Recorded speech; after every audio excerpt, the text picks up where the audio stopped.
باقیوں نے تو بیعت کر لی تھی سب نے. جی شام ایک، اب تو شام چھوٹا سا ہے نا، وہ شام پوری ایک علاقہ تو بہت بڑا علاقہ تھا، اس میں کئی اور بھی ملک داخل تھے. ابو مسلم خولانی رضی اللہ تعالیٰ عنہ سے روایت ہے کہ انہوں نے حضرت معاویہ رضی اللہ تعالیٰ عنہ سے کہا، تم خلافت کے بارے میں حضرت علی رضی اللہ تعالیٰ عنہ سے جھگڑنے چلے ہو، کیا تم حضرت علی کے برابر ہو؟ حضرت معاویہ رضی اللہ تعالیٰ نے کہا، میں ان کے برابر ہرگز نہیں، اور میں بلا شبہ جانتا ہوں کہ وہ مجھ سے افضل ہیں اور مجھ سے زیادہ خلافت کے حقدار ہیں، لیکن کیا تمہیں معلوم نہیں کہ عثمان رضی اللہ تعالیٰ عنہ مظلوماً قتل کر دیے گئے؟ میں ان کا چچا زاد بھائی اور ولی ہوں اور ان کے خون کا بدلہ چاہتا ہوں. تم ان سے جا کر کہو کہ وہ قاتلین عثمان کو ہمارے حوالے کر دیں تاکہ ہم ان کو قصاص میں قتل کر دیں.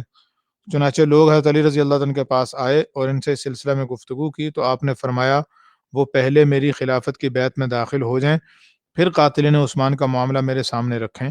لیکن یہ بات حضرت معاویہ رضی اللہ تعالیٰ عنہ نے نہیں مانی.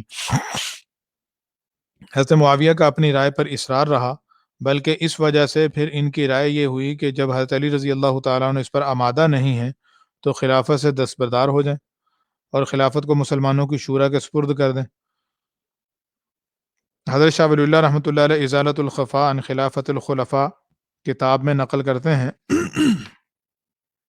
آگے فارسی اور عربی ہے، اس کے بعد ترجمہ ہے. جب حضرت ابو ہریرہ اور حضرت ابو درداء اور حضرت ابو ہریرہ اور حضرت ابو درداء رضی اللہ تعالیٰ عنہما حضرت علی رضی اللہ تعالیٰ عنہ کے پاس سے پلٹ کر آئے، اور یہ دونوں حضرت معاویہ اور حضرت علی رضی اللہ تعالیٰ عنہما کے مابین درمیانی واسطہ تھے، اور حضرت معاویہ کا مطالبہ تھا کہ حضرت علی خلافت سے دستبردار ہو کر اس معاملہ کو مسلمانوں میں شورا کے سپرد کر دیں. تو فقیہ شام حضرت عبد الرحمن ابن غنم نے ان دونوں حضرات سے کہا، آپ جو کچھ کر رہے ہیں اس پر تعجب ہے. آپ کے لیے یہ کیسے جائز ہے کہ حضرت علی رضی اللہ تعالیٰ عنہ کو اس بات کی دعوت دیں کہ وہ معاملہ شورا کے سپرد کر دیں، حالانکہ آپ کو علم ہے کہ حضرت علی سے مہاجرین و انصار اور اہل حجاز و عراق بیعت کر چکے ہیں،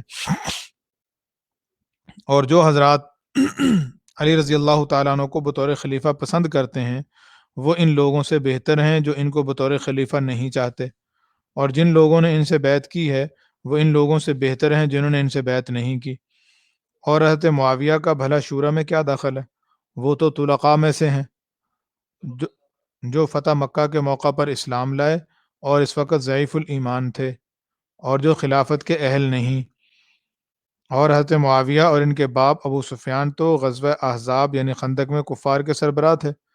تو اگرچہ اب یہ اہل ایمان ہیں اور صحابی بھی ہیں، لیکن حضرت علی رضی اللہ تعالیٰ عنہ اور دیگر مہاجرین اور انصار کے برابر نہیں، بلکہ درجہ میں ان سے بہت پیچھے ہیں. یہ سن کر دونوں حضرات نے ان کے سامنے اپنی آمد پر ندامت کا اظہار کیا اور اس بات سے توبہ کی. حضرت معاویہ رضی اللہ تعالیٰ عنہ اپنے اجتہاد اور اپنی رائے پر قائم رہے اور اپنے موقف ہی کو درست اور حضرت علی رضی اللہ تعالیٰ عنہ کو خطا پر سمجھتے رہے، اور جیسے جیسے وقت گزرتا گیا ان کے موقف میں سختی آتی گئی، اور وہ یہ خیال کر کے کہ حضرت عثمان رضی اللہ تعالیٰ عنہ کے باغی اور قاتل حضرت علی کی فوج میں داخل ہیں اور حضرت علی ان کے خلاف کوئی اقدام کرنے پر تیار نہیں، اور اگر ہم نے بیعت بھی کر لی تو بیعت کے بعد بھی ان کے خلاف کوئی اقدام نہ کریں گے، جبکہ ہم باغیوں اور قاتلین سے قصاص لے سکتے ہیں اور ان کے سرکوبی کر سکتے ہیں. وہ اس نتیجہ پر پہنچے کہ حضرت علی کے مقابلہ میں ہم خلافت کے زیادہ حقدار ہیں. یعنی ابتداً تو ان کی رائے یہ تھی کہ حضرت علی چونکہ افضل ہیں تو خلافت کے حقدار وہی ہیں، لیکن حضرت عثمان کا قصاص لیں. لیکن بعد میں چلتے چلتے ان کو یہ خیال ہوا کہ تو قصاص لے نہیں رہے تو یہ پھر خلافت سے دستبردار ہوں، اور اب یہ چونکہ لے نہیں رہے تو اب یہ خلافت کے اہل نہیں رہے، ہم ان سے زیادہ خلافت کے حقدار ہیں.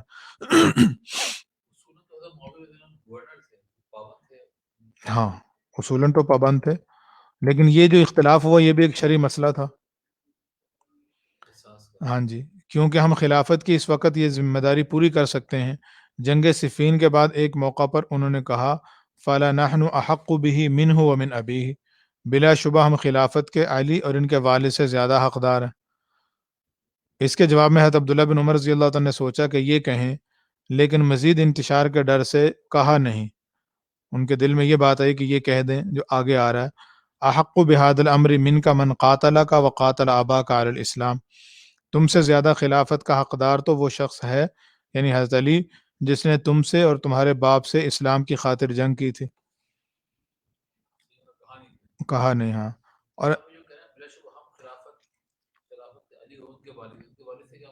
تو ویسے ہی کہہ دیا نا، والد تو ابو طالب مسلمان نہیں ہوتے، ویسے ایک جذبات میں ایک بات جیسے کہی جاتی ہے، اس انداز میں یہ بات کہی. ہاں. اور حضرت عبداللہ بن عمر رضی اللہ تعالیٰ عنہ کی بات درست تھی، کیونکہ حضرت علی کے ہاتھ پر صرف باغیوں نے بیعت نہیں کی تھی، بلکہ جیسا کہ شذرات و ذہب کتاب ہے، شذرات و ذہب میں ہے، بہت سے صحابہ نے ان کے ہاتھ پر بیعت کی تھی. وَكَانَ فِي جَمَاعَةِ عَلِيٍّ مِّنَ الْبَدْرِيِّينَ وَأَهْلِ بَيْتِ رضوان. حضرت علی رضی اللہ عنہ کی جانب بدری صحابہ کی ایک جماعت تھی، اور ان اصحاب کی بھی جنہوں نے بیعت رضوان میں شرکت کی تھی. نمبر 2، اہل جمل اپنے خطا پر ہونے اور حضرت علی کے حق پر ہونے کا اعتراف کر چکے تھے. نمبر 3، حضرت علی ان 6 حضرات میں سے تھے جن کو حضرت عمر نے خلافت کا اہل سمجھ کر نامزد کیا تھا. نمبر 4، حضرت عمار بن یاسر رضی اللہ تعالیٰ عنہ جنگ صفین میں حضرت علی کی طرف سے لڑتے ہوئے حضرت معاویہ کی فوج کے ہاتھوں شہید ہوئے. ان سے رسول اللہ صلی اللہ علیہ وسلم نے فرمایا تھا، تقتلک الفئۃ الباغیہ، تمہیں باغی جماعت قتل کرے گی. شریعت میں باغی اس کو کہتے ہیں جو اس حاکم کے خلاف ناحق خروج کرے جو حق پر ہو، اگرچہ یہ خروج اجتہاد پر ہی مبنی ہو. اس حدیث سے معلوم ہوا کہ حضرت علی رضی اللہ تعالی عنہ حق پر تھے اور حضرت معاویہ رضی اللہ تعالیٰ عنہ خطا پر تھے. لیکن چونکہ یہ خطا بھی اجتہادی تھی، وہ مجتہد تھے، اور مجتہد سے اجتہاد میں خطا بھی ہو جائے تو اس پر بھی اس کو ایک اجر ملتا ہے. حدیث کے اندر آتا ہے کہ اگر اجتہاد کرے اور درست اجتہاد ہو جائے تو دوہرا اجر ہے، اور اگر اجتہاد میں خطا ہو جائے تو ایک اجر تو ملتا ہی ہے.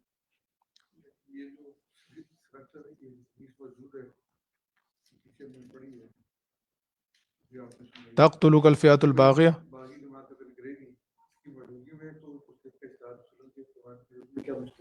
ہاں، بظاہر ایسا تھا کہ جب حضرت معاویہ رضی اللہ تعالیٰ کو کہا گیا نا کہ یہ تو حدیث کے اندر تو یہ آتا ہے کہ باغی قتل کریں گے، تو حضرت معاویہ نے یہ کہا کہ ان کو قتل انہوں نے کیا جو لے کر آئے ہیں، جو ان کو لے کر آئے ہیں. نہیں، ان کا اصل میں مطلب یہ تھا، ایک تعویل یہ ہے کہ لے کر آئے ہیں، چون وہ نہ لاتے تو یہ نہ قتل ہوتے.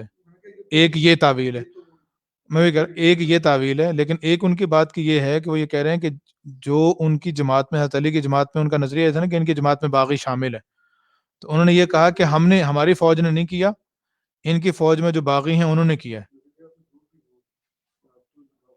ہاں، نہیں، وہ اسی وجہ سے تو ان کو کہتے ہیں نا کہ ان سے وہ خطا پر تھے، حضرت علی حق پہ تھے، چونکہ حضور نے یہ فرمایا ہے، اس وجہ سے کہتے ہیں کہ حضرت معاویہ رضی اللہ تعالیٰ خطا پر تھے اور حضرت علی رضی اللہ تعالیٰ حق پہ تھے.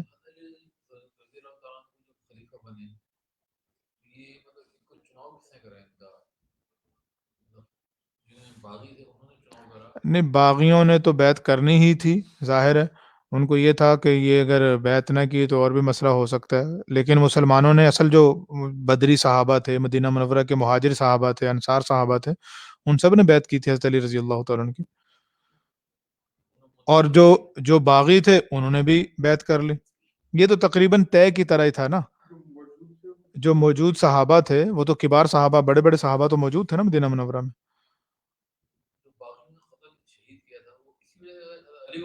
نہیں، باغی تو اصل میں حضرت عثمان رضی اللہ تعالیٰ عنہ کی کچھ پالیسیوں سے ان کو اختلاف تھا، اور پھر انہوں نے اس کو ایک بہانہ بنا لیا، پیچھے اصل میں سازش تھی، یہودی سازش تھی، تو وہی بہانہ اس کو بنایا انہوں نے، اور پھر انہوں نے وہ تھا کہ بھی سازش تو شروع سے چلی آ رہی تھی نا یہودیوں کی، جو منافق بیچ میں پیدا ہوئے وہ یہی تھے کہ موقع بہ موقع ان کو آپس میں لڑائیں، اس کی تلاش میں تھے. حضور صلی اللہ علیہ وسلم کے زمانے میں بھی جب ایک غزوہ کے موقع پر عبداللہ بن ابی بن سلول جو منافقوں کا سردار تھا، اس نے وہ ایک انصاری اور ایک مہاجر صحابہ میں آپس میں کچھ بات ہوئی، تو اس نے عبداللہ بن ابی بن سلول نے اس موقع پہ بھی یہ کہا تھا کہ نہ تم ان مہاجرین کو یہاں ٹھکانہ دیتے، نہ آج یہ تمہارے سامنے کھڑے ہوتے، میں تو تمہیں پہلے کہتا تھا. یعنی وہ لڑانے کی اس وقت بھی اس نے کوشش کی، حضور بیچ میں آ گئے اور آپ نے فرمایا یہ کہ انصاری اور مہاجری یہ بدبودار نعرے، تم قومیت کے نعرے لگا رہے ہو، اور پھر صحابہ کو فوراً تنبہ ہوا. حضرت عمر رضی اللہ تعالیٰ عنہ کی شہادت وہ بھی اسی سلسلے کی ایک کڑی تھی، اور لیکن چونکہ حضور صلی اللہ علیہ وسلم نے فرمایا تھا کہ جب تک حضرت عمر رضی اللہ تعالیٰ عنہ ہے وہ فتنے گویا بند رہیں گے. اب یہ ایک دروازہ ہے فتنوں کے اور لوگوں ان مسلمانوں کے درمیان میں، یہ دروازہ ٹوٹے گا تو فتنے پھر شروع ہو جائیں گے. اس موقع پہ آ کے سازش چلتی چلتی کامیاب ہو گئی ان کی.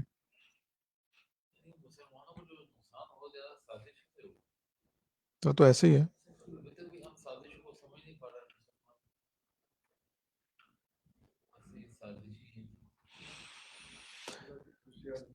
چلیں جی ایسے ہی ہے. تحکیم پرامن کوششوں کے باوجود، تحکیم کا مطلب ہے فیصلہ کرنا، پرامن کوششوں کے باوجود جب حضرت معاویہ رضی اللہ تعالی عنہ نے حضرت علی رضی اللہ تعالی عنہ کی خلافت کو تسلیم نہیں کیا اور اپنے موقف پر قائم رہے تو ان کے درمیان جنگ صفین کا حادثہ پیش آیا. جنگ میں جب حضرت معاویہ رضی اللہ، جنگ صفین، جنگ جمل جو تھی وہ تو حضرت عائشہ رضی اللہ تعالیٰ عنہ تھی نا اس وقت.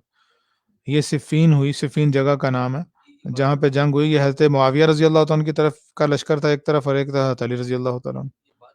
جی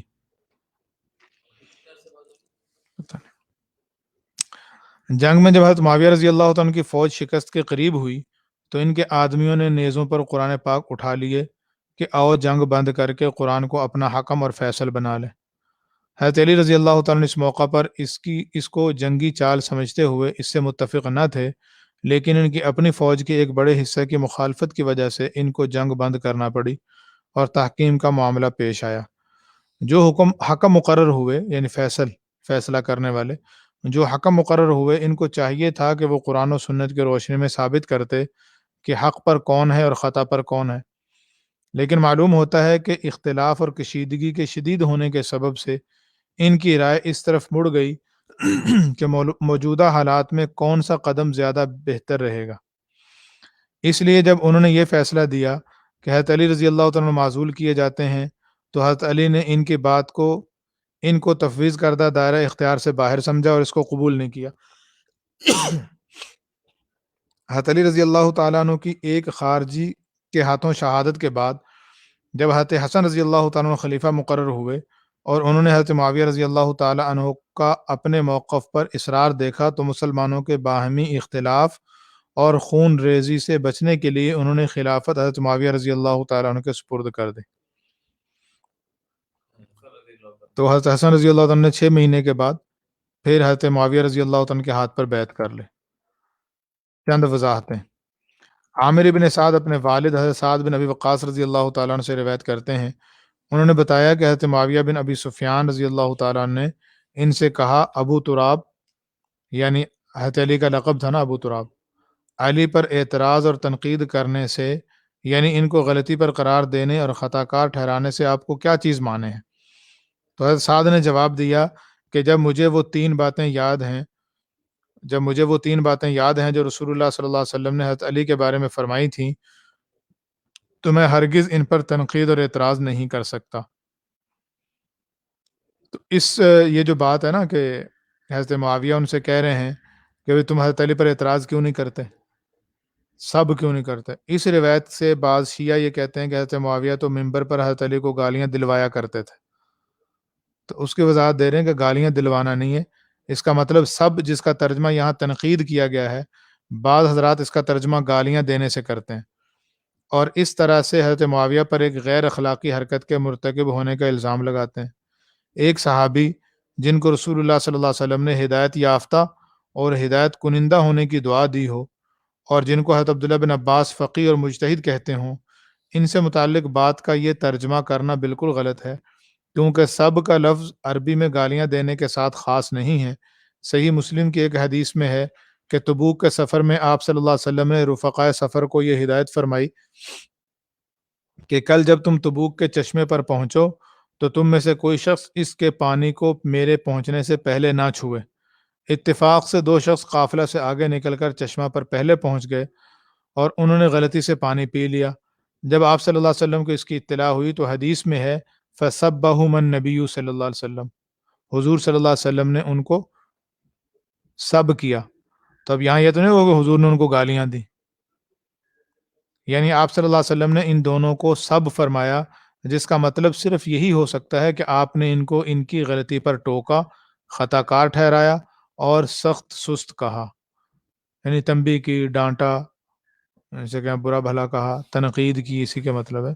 تو حضرت معاویہ رضی اللہ تعالیٰ عنہ چونکہ کہتے تھے کہ حضرت علی کی پالیسی ٹھیک نہیں ہے، وہ تنقید کے مستحق ہیں، اس لیے انہوں نے کہا میں تنقید کرتا ہوں تو آپ کیوں نہیں کرتے؟ انہوں نے کہا جی میرے سامنے ان کے فضائل ہے، میں اس لیے ان پہ تنقید نہیں کرتا. ہاں. اچھا، اب ہوتا یہ ہے کہ بعض اوقات بعض حضرات جو ہیں وہ حضرت معاویہ رضی اللہ تعالیٰ عنہ کا دفاع کرتے ہوئے یزید کا بھی دفاع کرتے ہیں کہ یزید بھی صحیح تھا. اور بعض بے اعتدالی یہ ہوتی ہے کہ بعض حضرات یہ کہتے ہیں کہ وہ یزید کو برا کہتے ہیں تو حضرت معاویہ پر الزام ٹھہراتے ہیں. یہ دونوں بے اعتدالی ہیں. حضرت معاویہ رضی اللہ عنہ صحابی رسول ہیں، حضور کی دعائیں ان کو ملی ہیں، ان کے اپنے فضائل مناقب اپنی جگہ پہ ہیں. اور ہاں، بعض ایسے بھی جو حضرت معاویہ رضی اللہ تعالیٰ عنہ کو حضرت علی سے افضل کہتے ہیں، یہ بھی غلط ہے. حضرت معاویہ رضی اللہ تعالیٰ عنہ کی وجہ سے یزید کا دفاع کرنا یہ بھی ٹھیک نہیں ہے، اور یزید کی برائی کو حضرت معاویہ کے ذمہ لگا دینا یہ بھی ٹھیک نہیں ہے. یزید کو ولی عہد مقرر کرنا. حضرت معاویہ رضی اللہ تعالیٰ نے یہ خطبہ میں یہ دعا کی، اللہم ان کنت تعلم انی ولیتہ لانہ فیما اراہ اہل لذالک فاتمم لہ ما ولیتہ وَإِن كُنْتُ وَلَّيْتُهُ لِأَنِّي أُحِبُّهُ فَلَا تُتْمِمْ لَهُ مَا وَلَّيْتُهُ. یعنی حضرت معاویہ رضی اللہ تعالیٰ نے خطبے میں یہ دعا کی، اے اللہ اگر تو جانتا ہے کہ میں نے یزید کو اس لیے ولی عہد بنایا ہے کہ وہ میری رائے میں اس کا اہل ہے، تو اس ولایت کو اس کے لیے پورا فرما دے، اور اگر میں نے محض اس لیے اس کو ولی عہد بنایا ہے کہ مجھے اس سے محبت ہے تو اس ولایت کو پورا نہ فرما. معلوم ہوا کہ حضرت معاویہ رضی اللہ تعالیٰ عنہ نے تو یزید کو خلافت کا اہل سمجھتے ہوئے ولی عہد بنایا. بعض اور صحابہ کی بھی یہی رائے ہوئی کہ اگرچہ یزید امت میں سب سے بہتر آدمی نہیں، لیکن اس طرح سے امت کے انتشار اور افتراق سے بچا جا سکتا ہے، کیونکہ پہلے کوئی 6-7 سال سے لڑائیاں چلتی آ رہی تھی آپس میں، اور حضرت معاویہ رضی اللہ تعالیٰ عنہ بلکہ حضرت معاویہ سے پہلے جب حضرت حسن حضرت علی رضی اللہ عنہ کی خلافت کے دور میں لڑائی آپس میں بھی چلتی رہی، مسائل بڑھتے رہے. حضرت معاویہ کے سال کو عام الاجتماع کہا جاتا ہے کہ اس سال سارے مسلمان ایک امیر پر جمع ہو گئے، حضرت معاویہ امیر بن گئے، 20 سال ان کی خلافت رہی. اب ہاں جی، ہاں اس کو اصطلاحی معنی میں خلافت تو نہیں تھی، یعنی اصطلاحی خلافت تو 30 سال تک رہی نا، ویسے جیسے خلافت عثمانیہ ہم کہہ دیتے ہیں، یعنی خلافت علی منہاج النبوہ جسے کہتے ہیں، وہ تو 30 سال تک حضرت حسن رضی اللہ تعالیٰ عنہ کی خلافت تک کا زمانہ. اس کے بعد حضور نے فرمایا تھا کہ امارت ہو گئی. تو 20 سال حضرت معاویہ رضی اللہ تعالیٰ عنہ امیر رہے.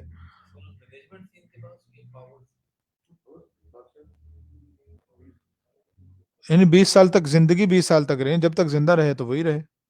اب ان کے بعد اگرچہ حضرت معاویہ رضی اللہ عنہ کی نظر میں بڑے صحابہ تھے اور اہل علم بھی تھے، افضل بھی تھے ان سے، لیکن ان کا خیال یہ تھا اور دیگر صحابہ کی بھی رائے یہ تھی کہ اس وقت جیسے اجتماع چل رہا ہے، مسلمان ایک جگہ پہ جمع ہیں، اگر ان کے بیٹے یزید کو ہی بنا دیا جائے امیر تو وہ اجتماع برقرار رہے گا، اگر کسی اور کو بنائیں گے تو ہو سکتا ہے یہ لوگ پھر ان کے خلاف کھڑے ہو جائیں تو مسائل ہوں گے. چنانچہ حضرت بشیر رضی اللہ تعالیٰ نے کہا، یقولون انما یزید لیس بخیر امت محمد صلی اللہ علیہ وسلم وانا اقول ذلك ولكن لأن یجمع اللہ امت محمد احب الی من ان تفترق. لوگ کہتے ہیں، یہ حضرت نعمان بشیر رضی اللہ تعالیٰ کی ارشاد ہے، لوگ کہتے ہیں کہ یزید امت محمد میں سب سے بہتر آدمی نہیں ہے، میں بھی یہی کہتا ہوں، لیکن امت محمد کو جمع رکھنا مجھے اس کے افتراق سے زیادہ پسند ہے. تنبیہ: یہ دو وضاحتیں اس لیے ذکر کی ہیں کہ معلوم ہو جائے کہ حضرت معاویہ رضی اللہ تعالیٰ عنہ پر جو بھی طعن کیا جائے وہ ناجائز ہے اور اہل حق کی طرف سے اس کے مناسب جواب دیے گئے ہیں. غرض یزید کو ولی عہد مقرر کرنے والوں کے پیش نظر امت ہی کے فائدے تھے، اگرچہ دلائل کی بنا پر اس سے اختلاف کی گنجائش تھی، اس لیے اس کی بنیاد پر بھی حضرت معاویہ رضی اللہ تعالیٰ پر کوئی طعن کرنا یا عیب لگانا جائز نہیں. رسول اللہ صلی اللہ علیہ وسلم کے اہل بیت.